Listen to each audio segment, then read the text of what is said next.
This is the beautiful little village in North Yorkshire, England, called Swainby. Just around the corner from the high street here, hidden away, is a collection of antique American cars. Yeah, the odd Ferrari and things, but mainly American vehicles, and beautiful ones as well. Biggest collection in the UK. Interesting owners of the garage as well. Here they are. And when I say antique American cars hidden in North Yorkshire, of course, I know they're not hidden because it's a family business. Even though, unfortunately for me, I'm not involved in it. That's true, David. That's true. There's a reason. There is a reason. There's some very, very big Those reasons family why deals I'm over the involved. past haven't been particularly fruitful. I know. I think I've marked my cards over the years and they will not let me in on the business. Let me introduce you to my brother, Adrian. Hello. There's your audience. Yeah. There's your audience, Adrian. Hello. And my nephew. I've been on the channel before though, haven't you? You have. Once and never You have. again. It's Never the again. second time. They didn't want Very you lucky. down. Yeah. Didn't go down. It's always what, yeah. Didn't go down well. So here we are, sleepy North Yorkshire, Swainby, lovely village. Very lovely. People come here hiking from all over the world. They do. But when they see this showroom, which is not open to the public, they have to make an appointment, of course, they get the shock of their lives. This is one of the biggest collection of American classic cars in the United Kingdom in one place, is it not? Absolutely, yes. Brilliant. I'd say so. Good, eh? Definitely. Yeah. Any questions, David? Have you got? Is that the video done? How much Do you money? want to- How much money have you got in stock? Well, it depends really. Dan. What would You you asked say? that question. I would He's the imagine boss. that So. not all our cars are not here, but you're looking at probably in a bit north of 1 million, I would think. Yeah. Something like that. It does mount up. But Yeah. what we like is, I would say, our bread and butter cars are maybe from 40 to 60,000 pounds. There's something exceptional. You know, in the classic car world, it's not and it's still a chunk of money, but it's not a great deal compared, to maybe an E-Type, Yeah. the Ferraris of the 60s. So we do still think the American cars are very well priced still. And We're I obviously would- going to say that, but yeah, I would definitely Well, say so. I would probably say that average American car we have, it's probably a Mustang or a Corvette or a Camaro. It's probably the average price is about 65,000. Okay, show me what Something like that. 65 gets. Well, luckily we've got quite a few cars in stock at the moment. So I mean, £65,000, you're looking at, well, that's what it's all above £65,000. Let's say this one. Let's say, hang on, so this our one's average price 72. of car is more than that, isn't Yeah, it? more than that. Yeah, 72. Because currently we have a number of cars which are in the £80,000 bracket, Right. what have you. Not many cars below around about 40. Right. So, but we have had cars in the past. We have. Up to 65,000. Right now we haven't got any. They're either £40,000 or Okay, 80,000. okay. Yeah. Show At the moment. guys, Yeah. show me a £40,000 car. You haven't got Well, we Oh, have- that's what we have. the Right, one I'm behind only you- joking. It's a great. We've actually Okay, got a few. There's three Ford Mustang Mach 1s. Yes. Which are 40 and a bit. Here. 40. Right, come and have a 40 look at and a what bit. 40 grand gets. Okay. You know, I never put any preparation into these videos, and it shows. Well, it does show, yeah. When you're We're working saying with this as Amazon. well. So this one here is a 71 Mach 1.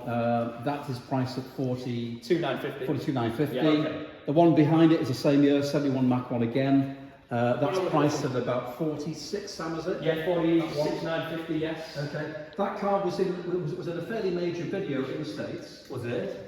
Yeah, it was a Guns N' Roses guy? Guns N' Roses, that. Yeah, it was in one of them. Whatever. So that's we featured in a video in America, restored in the States, brought over here about 12 years ago, something like that. Okay. So that's what you would buy for 46,000. Okay, now, but my experience in the world of classic cars is British classic cars. Of course, yes. And yours originally was that. It was originally, yeah. Now, genuinely, this is not a question I've asked my brother in ever. Right. Why, Adrian, how did you become one of the biggest American classic car dealers in the UK when you were dealing in British classic cars? Well, what happened to you? Well, because I just, like you, I like cars. Doesn't really matter what it is or where it came from, I just like them. And I've always liked Corvettes and Mustangs in particular. And I found a Corvette very early on in my early career of selling MGs, TRs, that sort of thing. And I bought a Corvette Stingray and I haven't looked back since. That's right, you were coming The for Corvette Stingray is a gorgeous car. It is. I was converted. I've got two. David, just to clarify, just saying that, we do still like British sports cars. Well, you do. MGs, Triumph, that type of thing, Aston Martin, but we just tend to specialise in the American classics from the 60s. I think the main thing is what we like about these is they are different. There's not many of them about, whereas the British car mark, we love them, as we said before, but there may be 85 E-types for sale. We're the only dealer right now with two C2s for sale in the UK. That's Same with the Corvette C1. So these two are Corvette C1 first generation, Corvette C2 second generation. So it's different, and there's only maybe a handful sometimes a handful actually in the UK. So they are rare and they're different.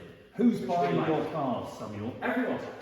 It doesn't matter. It could be someone with a collection Yeah. of maybe however many, or someone who's always dreamed of this car. But what we like about American cars is they're still embedded into culture. Music videos, movies. I mean, even my generation still know what a Corvette and Mustangs are. So it's interesting. But yeah, our clients are.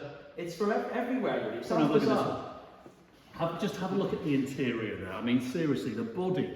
I've got to give the Americans an awful lot of credit. That they know, one, how to make a car look drop dead gorgeous. Yeah, they do. And two, how to name the car.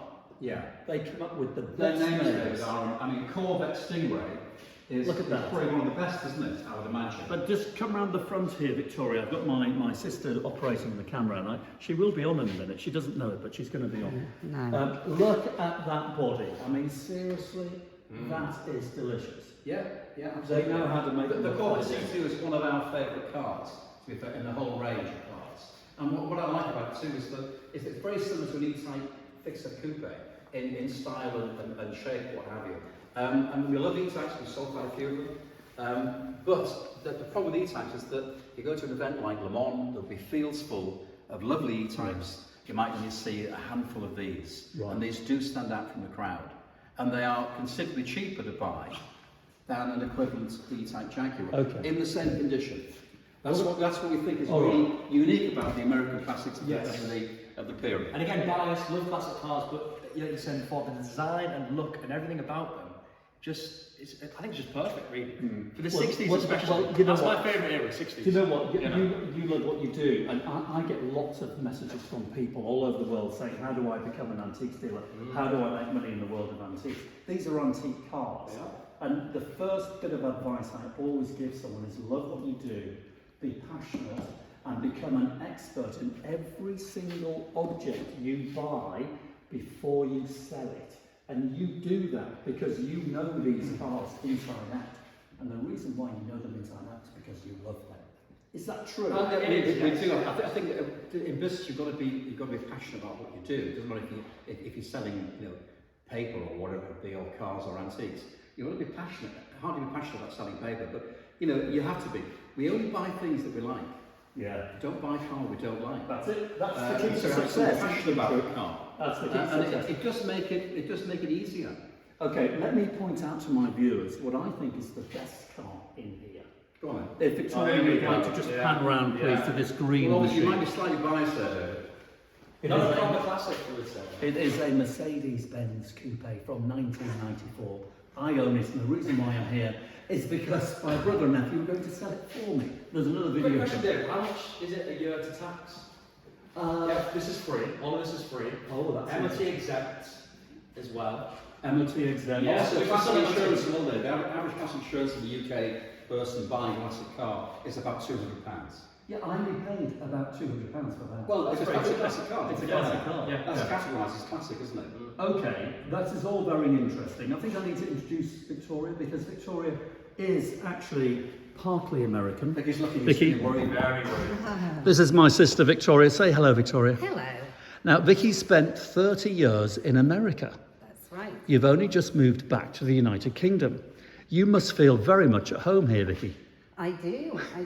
I've spent a lot of time around American cars. Have you spent? Oh, right. Well, maybe we don't need to know too much, Victoria, about your experiences in a Corvette. Adrian, the most expensive car you have in stock at the moment? Is that one there, David? The 59 Corvette. Wow. That one there. That's £100,000. That particular one. But bargain, Dad, you get the registration as well. It's a registration 59 Vet. That's what it actually is. Is that what it is, a 59 Vet? It won Best in Show at the Corvette Nationals. Corvette Nationals in 2018. It's a lovely car. The C1s are particularly pretty. Again, look at the dash there. There's a trophy for it. But again, it's different, and you don't see many. I mean, I don't know why people don't use these as a business tool. I mean, we're big believers in using and enjoying our cars, and using, that even rocking up to a restaurant locally starts conversations, opens doors, literally. But it's lovely to drive them and use them, and enjoy them. And do you find that people do buy these things as business tools, because if I had a business in London, I would be driving around in something like this, handing out my business card. Yeah. It would make perfect sense. I don't think many people do. It's more of a toy, but I do think people could. I mean, I was saying before, park this in Chelsea. Any of our cars, anywhere in London, the amount of attention it would get, far more than a brand new Ferrari or Mercedes, whatever it may be. And I know it's all relative, but compared to new cars now, new cars are very, very expensive. This is not going to lose you any money. Now there's the point. If you've got the money, then it's a good place to put it, isn't it? It is. Unfortunately for me, I don't. What about you, Vicky? You in the market?